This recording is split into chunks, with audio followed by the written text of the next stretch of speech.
What's blue and white and racist all over? Why, it's the only democracy in the Middle East. Or maybe it's not a democracy after all. According to a recent report, Israel ranks among the top 20 most religiously restrictive countries in the world, with almost as many religious restrictions as Iran.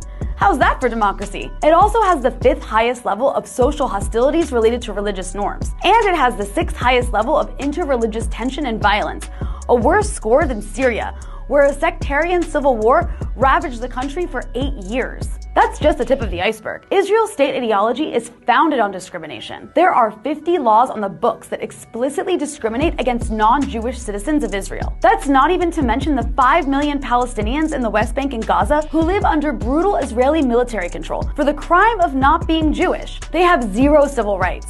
When elections take place in Israel, these people are excluded from voting for the government that controls all aspects of their lives. In the West Bank, they're walled off by separation barriers and are forced to drive on separate roads. In some areas, they're forced to walk on separate sides of the sidewalk. There's a word for that. What's it called? What's it called when you have different laws for people based on their identity? Like, when you keep them separated or apart? Apartheid, segregation, an apartheid system.